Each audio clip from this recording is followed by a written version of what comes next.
বাঁচাও, বাঁচাও। আরে এ তো অমল। এই অমল, এইদিকে আয়, আমার হাত ধর, উঠে আয় রে, সাবধানে। কে? ও হারুদা, ভাগ্যিস তুমি ছিলে, নয়তো আজকে আমি মরেই যেতাম। চারিদিকে মেঘ ডাকছে, বৃষ্টি হচ্ছে, তার মধ্যে তুই এখানে এসেছিস কেন? বাড়িতে থেকেই বা কি করবো বলো তো? ঘরে শুধু অভাব আর অভাব, তার উপর বউটা পোয়াতেই ঘরের চালটাও ভেঙে গেছে, ভেতরে জল ঢুকে যাচ্ছে। কি যে সমস্যায় আছি কি বলবো। মাঝে মাঝে মনে হয় মরে গেলেই বেঁচে যেতাম, কিন্তু যখন জলের স্রোতে ভেসে যাচ্ছিলাম তখন বুঝলাম জীবনের মায়া কত বড় মায়া, এত সহজে ছাড়া যায় না। দেখ অমল, তোকে তো ছোট থেকে চিনি, তুই ছেলেটা ভালো, তবে কিছু ভুল মানুষের পাল্লায় পড়ে জীবনটা বরবাদ করিস না বাবা। তার চেয়ে একটা কাজ কর, তোর দিদির অবস্থা তো ভালো, কটা দিন বরং ওদের বাড়িতে গিয়েই থাক না। ওখানে কোনো ভালো কাজ খুঁজে দেখ, পাস নাকি? এটা তুমি ভালোই বলেছ, কিন্তু কিন্তু কি? এতদিনে কি শ্যামলদা নিজেকে নির্দোষ প্রমাণ করে ফেলেছে? সবাই কি জেনে গেছে যে চুরিটা আমিই করেছিলাম? এতদিনে হয়তো সবাই সবকিছু ভুলেও গেছে, কি জানি। আরে কি ভাবছিস কি? না না, কিছু না। তুই কি একা বাড়ি যেতে পারবি? রাস্তায় কিছুই তো দেখা যাচ্ছে না। চল, আমি বরং তোকে একটু এগিয়ে দিয়ে আসি। হ্যাঁ হ্যাঁ, চলো চলো। কি ভাইয়া, আজকে আমার টাকাটা এনেছো তো? তুমি আমার সাথে কাজ করবে আর নিজে বেশি কমিশন নেবে, সেটা তো হবে না। পুরো টাকা তো জোগাড় করতে পারিনি, তবে কিছুটা এনেছি দাদা, দয়া করে আমাকে আরেকটু সময় দিন। 1 বছর ধরে তো আমি এক কথাই শুনে যাচ্ছি, এই ছাদ থেকে যদি আপনাকে কখনো ফেলে দিতে পারতাম না, তাহলে আমার এই কলিজাটা ঠান্ডা হতো। দিন না, ফেলে দিন, আমিও তো সেটাই চাই। তোমায় টাকা দিতে হবে না, এই নাও, এই কাগজটা টিপছাপ দাও। এটা কিসের কাগজ? তোমার বাড়িটা আমার নামে করে দাও, তোমাকে আর কোনো টাকা দিতে হবে না। ভালো করে ভেবে দেখো, আমার প্রস্তাবে রাজি না হলে আমি আজই এই পোড়া বাড়ির ছাদ থেকে তোমাকে ধাক্কা মেরে নিচে ফেলে দেব। এ কটা টাকার জন্য আপনি আমাকে মেরে ফেলবেন, নয়তো ভিটে কেড়ে নেবেন? না না, আমি টিপছাপ দেব না। আপনি আমাকে মারলে মারুন, ওটা আমার বাবার বাড়ি, আমি মরে গেলেও ওই বাড়ি কাউকে দেব না। আমি কিন্তু সত্যি সত্যি তোমাকে ধাক্কা দিয়ে দেব। দিন না, দিন।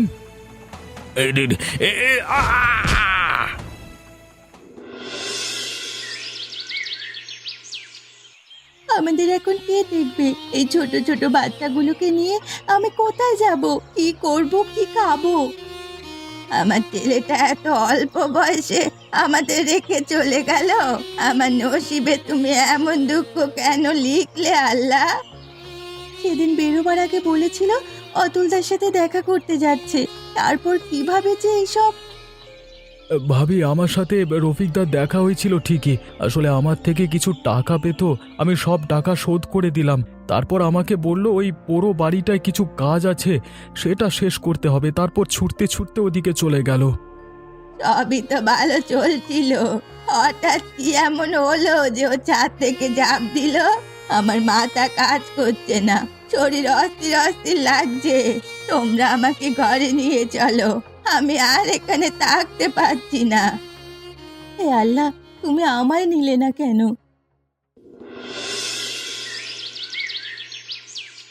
পুলিশের কাছে সব সত্যি বলে দিলে ভালো হতো না? খেপেছো নাকি?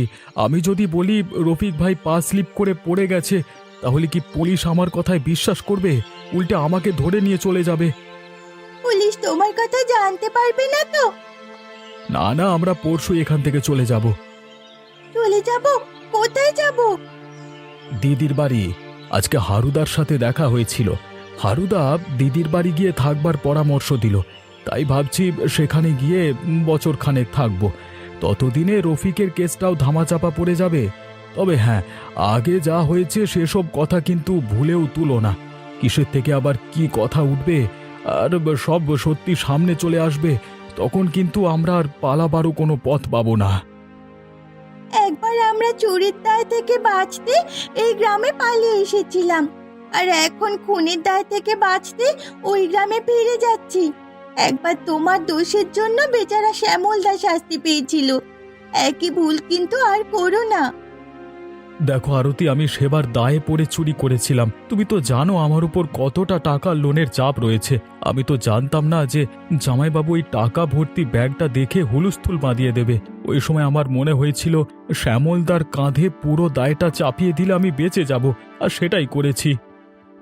আগে যা করেছো করেছো, এখন আমাকে কথা দাও তুমি আর কখনো চুরি করবে না, কারোর ক্ষতি করবে না। করব না বাবা, করব না।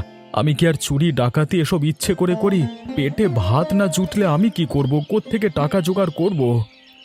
যে আসছে সে যেন তোমাকে সম্মান করতে পারে, এটা ভেবে তারপরেই কোনো কাজ করো। এবার কিছু টাকা জমিয়ে আগে বাড়িটা মেরামত করব, তারপর একটা জমি কিনে সেখানে চাষ করব। তখন আর চুরি ডাকাতি কিছুই করতে হবে না। শেষ একবার বড় দাও মারতে হবে। আর এভাবে তুমি যদি ধরা পড়ে যাও, তোমার যদি জেল হয়ে যায়, তখন আমার আর আমাদের বাচ্চার কি হবে? যাক, অবশেষে তাহলে আমাদের নতুন ঠিকানায় আসা হলো। দিদি আমাদের দেখলে অবাক হয়ে যাবে বলো। হ্যাঁ, সেই জন্যই তো আমি দিদিকে চিঠি না পাঠিয়ে সরাসরি চলে আসলাম। আরে ভাই, তোরা কত বছর পর হঠাৎ এখানে, কি ব্যাপার? সব ঠিক আছে তো? আর বলো না দিদি, আমি যে কতবার এখানে আসতে চেয়েছি, তোমার ভাইয়ের তো সময় হয় না। আমি তো কতবার তোদের চিঠি পাঠিয়েছি, তোরা কোনো উত্তরই দিসনি। যাক, তোরা এসেছিস, আমি খুব খুশি হয়েছি।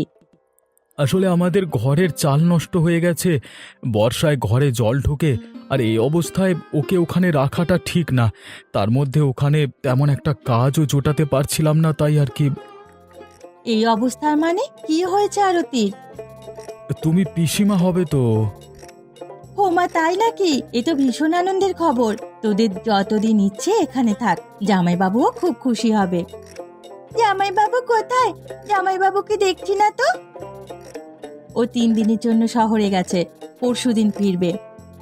ও আচ্ছা, তোমাদের এখানকার রাস্তাঘাটগুলো কি সুন্দর করেছে, কত পাকা বাড়ি দেখলাম আসার সময়। হ্যাঁ, এখন হাট বাজার স্কুল হাসপাতাল থানা সব একদম কাছে কাছেই হয়ে গেছে, কোনো কিছুরই আর অসুবিধে নেই। তুই চিন্তা করিস না ভাই, তোদের জামাইবাবুকে বরং বলবো ও তোকে একটা কাজ খুঁজে দেবে। না না দিদি, আমি কিছু না কিছু কাজ খুঁজে নেব। এত বড় গ্রামে কিছু একটা ঠিক পেয়ে যাব। তোমরা আমাদের থাকতে দিচ্ছ, এটাই অনেক। আমি কি পর না কি রে? দিদির বাড়িতে যতদিন ইচ্ছে থাকবি। এখান থেকে একটা বড় ডাকাতি করতে পারলেই আমি আরতিকে এখানে রেখে গ্রামে ফিরে যাব।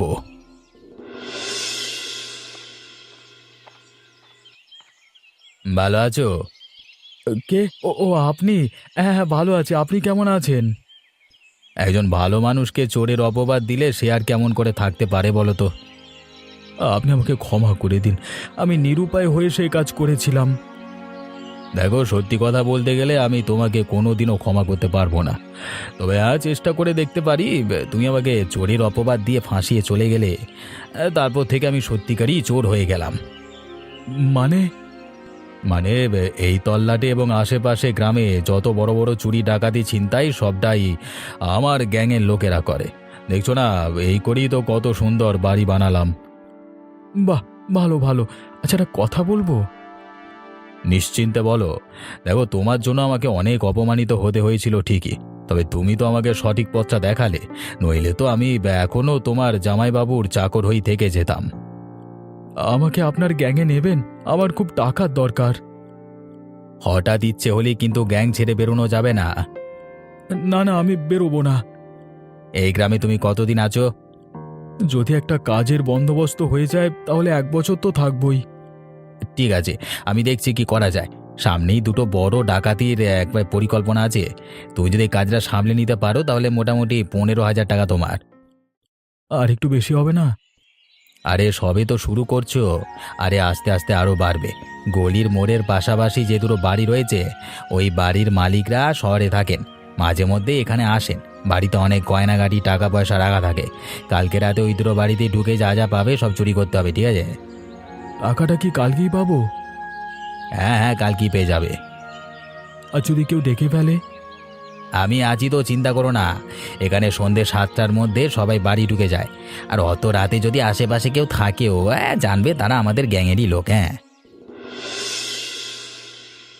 এই যে আমি এসে গেছি। বাবা, কত জিনিসপত্র নিয়ে এসেছো গো শহর থেকে?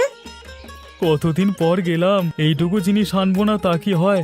তা ভেতরে কারা কথা বলছে? বাড়িতে কেউ এসেছে নাকি? অমলার আরতি এসেছে। একটা সুখবর আছে, তুমি পিসো হবে। সে কি, এ তো দারুণ খবর! ইস, আগে জানলে আমি শহর থেকে আরো কিছু জিনিস নিয়ে আসতাম। তোমার কোনো চিন্তার কারণ নেই, ওরা বছরখানেক এখানেই থাকবে বলছিল। তা তোমার যখন যেটা লাগবে আমাকে বলবে, আমি সব এনে দেব। ওদের যেন কোনো অসুবিধে না হয়। ঠিক আছে, তুমি যাও, স্নান সেরে নাও, তারপর সবাই মিলে লুচি তরকারি খাবো। কালকে রাতে নাকি পরেশদার রবিদার বাড়িতে ডাকাতি হয়েছে জানো? পাড়ায় তো হইচই পড়ে গেছে। ও মা, সে কি কথা? ওনারা তো শহরে না। হ্যাঁ, ফাঁকা বাড়ি থাকলে যা হয় আর কি। তবে ওনারা অনেক বড় মাপের মানুষ, অনেক দূর হাত আছে। পুলিশ ঠিক ডাকাতদের ধরে খুঁজে বের করবেই। আরে জামাইবাবু, তুমি কখন আসলে? এই তো মিনিট 10 হবে। এখন আর ঘরে কোনো দামি জিনিস গয়না এসব রাখা যাবে না গো, চোরের খুব ডাকাতির উপদ্রব হয়েছে, চোর ডাকাতের। জয়ও কি আমাকে উদ্দেশ্য করে কিছু বললো কে জানে? অমল, চলো চলো তো দেখে আসি ব্যাপারটা ঠিক কি। আমার শরীরটা ঠিক ভালো নেই বুঝলে, তুমিই যাও। সে কি রে ভাই, কি হয়েছে? আসলে রাতে ঠিক ঘুম হয়নি তো তাই। কেন, রাতে কোথাও গেছিলে নাকি? না না, মানে কোথায় আর যাবো, মানে এক জায়গা থেকে আরেক জায়গায় আসলে ঘুমের একটু ব্যাঘাত হয়। আস্তে আস্তে ঠিক হয়ে যাবে। এই, তুমি একটু দেখো না, যদি ভাইকে তোমার সঙ্গে কাজে নেওয়া যায়। সেই চেষ্টা তো আগেও করেছিলাম, কিন্তু কিন্তু কি? না না, কিছু না, ঠিক আছে দেখছি। শ্যামলদা, আমার 15,000 টাকা। এখন কিসের টাকা? শুনছিলাম পুলিশ নাকি আমাদের জিজ্ঞাসাবাদ করতে আসবে। কেস ধামাচাপা দিতে কত টাকা লাগবে জানিস? তাড়াতাড়ি এখান থেকে সব সোনাদানা হাফিস কর দেখি। আপনি দোকানের তালা ভাঙলেন কিভাবে? ও আমাদের সব কৌশল জানা আছে, তোমাকে আস্তে আস্তে সব শিখিয়ে দেব। সব সোনা দানা এই ব্যাগে ভরে নিয়েছি, কেন জানি না আমার খুব ভয় লাগছে শ্যামলদা। জানো অতনু, এই দাদা ভাইয়ের বাড়িতে আমি অনেক ছোট থেকেই থাকতাম। আমার বাবা মা মারা যাবার পরে অতনু দাদা ভাই আমাকে ওনার কাছে রেখে দিয়েছিলেন। আমি 5-4 মাস খাটতাম আর উনি আমার খাওয়া পড়া থাকার দায়িত্ব নিয়েছিলেন। তো চুরি করে আনা অতগুলো টাকা সেদিন বাড়িতে পাওয়ার পর উনি ধরে নিয়েছিলেন যে আমি চুরি করি। আমি কত করে বোঝানোর চেষ্টা করেছিলাম যে আমি চোর নই, তাও আমার কথা বিশ্বাস করেনি। আসলে তুমি হলে ওনার ঘরের লোক, তাই তোমাকে কি আর দোষ দেওয়া যায়? ওই ঘটনার পর গ্রামের সবাই আমাকে চোর ভাবত। এই সোনার দোকানের মালিক আমাকে বিশ্বাস করে ওনার কাছে কাজে রেখেছিল। আর আপনি ওনার দোকানেই ডাকাতি করছেন? সে তো তুমি তোমার দিদির বাড়িতে এসেও ডাকাতি করছো। তুমি এখানে থাকো, আমি 5 মিনিটের মধ্যে আসছি।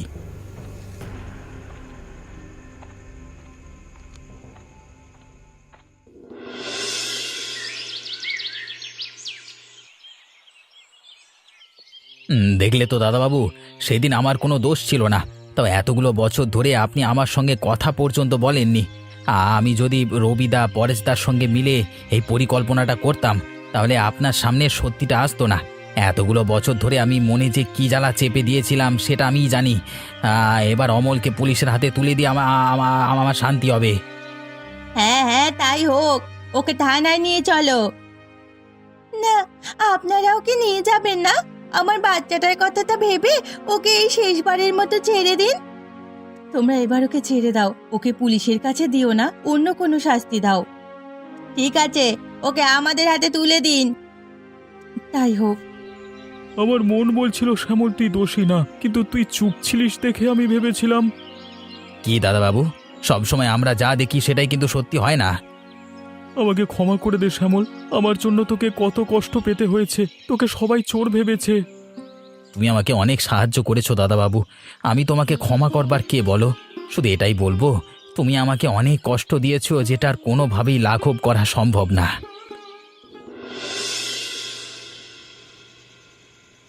দেখ ভাই, আমি জানি তুই এখন ভালো হয়ে গেছিস। এবার তুই একটা কাজের ব্যবস্থা কর। জামাইবাবু তোদের আর কতদিন টানবে বল? এত কিছুর পরেও যে উনি আমার মুখ চেয়ে তোকে এখানে থাকতে দিয়েছে, সেটাই তো অনেক, তাই না? দিদি, আমাকে আর কয়েকটা দিন সময় দাও, আমি তোমাদের সব ঋণ মিটিয়ে দেব। আসলে এখানে কেউ আমাকে বিশ্বাসই করতে চাইছে না। তাহলে তুই গ্রামে ফিরে যাচ্ছিস না কেন? আরতি আমার কাছে থাক, তুই বরং গ্রামেই ফিরে যা। আমি এখন গ্রামে গেলে সমস্যা হবে দিদি। আমি কেন গ্রামে যেতে চাইছি না সেটা আমি তোমাদের কাউকে বলে বোঝাতে পারবো না। তুই কি আমার কাছে আবার কিছু লুকোচ্ছিস? আমি একজন খুনি দিদি, আমি একজন খুনি। কি? তুমি বিশ্বাস করো, আমি ইচ্ছে করে রফিক ভাইকে মারিনি।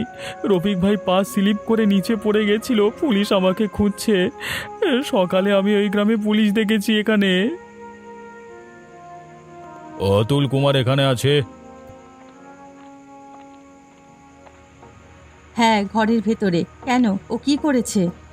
খুন করেছে। আমরা ওর বিরুদ্ধে সব প্রমাণ জোগাড় করে ফেলেছি।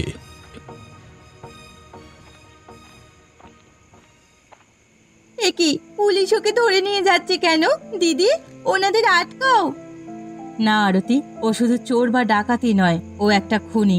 ওকে যদি এখন আটকায় তাহলে এরপর ও আমাদেরকেও মেরে ফেলবে। পিসি, ও পিসি, বনভোজন মানে কি পিসি? দাঁড়া, এবার একদিন সবাই মিলে বনভোজন করব, তখনই এর মানে বুঝে যাবি। ওদিকে কে দাঁড়িয়ে? দিদি, আমি অমল। কি ব্যাপার, তুই এখানে? আমি আমার ছেলে আর বউকে নিয়ে যেতে এসেছি দিদি। একটা খুনির সঙ্গে ওরা কোথাও যাবে না। দিদি, ও আমার ছেলে, ওকে আমার থেকে দূরে সরিয়ে দিও না। এই লোকটা কে পিসি? ও কে দিদি? আমার ছেলে। আয় বাবা, আয় আমার কাছে আয়। নব, তুমি ঘরে যাও। কি হয়েছে দিদি? তুমি? আমি তোমাদের নিতে এসেছি। আমি এক্ষুনি সব জামা কাপড় গুছিয়ে নিয়ে আসছি। না আরতি, আমি নবকে কিছুতেই ওর সাথে ছাড়বো না। আর তুই কিভাবে সংসার চালাবি শুনি? আবার ডাকাতি করবি না খুন করবি? দিদি, ওভাবে বলো না। আমরা ঠিক কোনো না কোনো ভাবে বন্দোবস্ত করে নেব, দরকার হয় ভিক্ষা করে খাবো। বললাম না, আমি তোমাদের দুজনকে কিছুতেই ওর সঙ্গে যেতে দেব না। দিদি, ভুলে যেও না, নব কিন্তু আমার ছেলে। তাই আমার যেখানে ইচ্ছে ওকে আমি নিয়ে যাব। তুমি আমাকে বাধা দিতে পারো না। তুমি দাঁড়াও, আমি এক্ষুনি আসছি। এইখানে কয়েকশো টাকা রাখা আছে। ঘরে চাল নেই, বিক্রি করে কাল কিছু সবজি আর ডাল পেয়েছি। এই টাকাটা দিয়ে চাল নিয়ে আসো তো। হ্যাঁ, আনছি। কিন্তু তোমাকে এমন লাগছে কেন? সকাল থেকে শরীরটা কেমন যেন ম্যাজ ম্যাজ করছে, মাথা তুলতে পারছি না। এ কি, জ্বরে তো তোমার গা পুড়ে যাচ্ছে। ও কিছু না, কাল একটু বৃষ্টিতে ভিজেছিলাম, তাই জ্বর এসেছে। আজকে খুব দিদির কথা মনে পড়ছে জানো। জ্বরটা ছাড়লে একদিন দিদির কাছে গিয়ে ক্ষমা চেয়ে আসবো। এতগুলো বছর দিদি আমাদের জন্য অনেক করেছে। আমার সেদিন দিদিকে ওভাবে বলা উচিত হয়নি। শুধু দিদি না, জামাইবাবুকেও আমার জন্য অনেক অপমানিত হতে হয়েছে। আমি অনেক অন্যায় করেছি। একটা লোন নেওয়া, সেই লোনের সুদ দিতে না পেরে বারবার ধার নেওয়া, এতেই আমি ফেঁসে গেলাম জানো। যেই দিদি নবকে ছাড়া থাকতেই পারতো না, সে আজ এত কাছে থাকার পরেও এতদিনে একবারও নবকে দেখতে আসেনি। অবশ্য আমাদের মতো চোর ভিক্ষুকদের সঙ্গে কেই বা সম্পর্ক রাখবে। তুমি কোনো চিন্তা করো না, আবার সব ঠিক হয়ে যাবে। আমি একটা দোকানে কাজ পেয়েছি। তোমাকে আর এর ওর থেকে খাবার চেয়ে আনতে হবে না। আর সব দোষ আমার। তুমি তো কোনো অন্যায় করনি, কিন্তু তাও তোমাকে আর নবকে শাস্তি পেতে হচ্ছে। আমিও অন্যায় করেছি গো, তোমার ভুল কাজে তোমাকে প্রশ্রয় দিয়ে আমিও দোষ করেছি। আর আরতি, আরতি কি হলো? তাকাচ্ছ না কেন আরতি? মা, ও মা, তাকাও না মা। আমি দুষ্টুমি করব না মা, আমি করব না।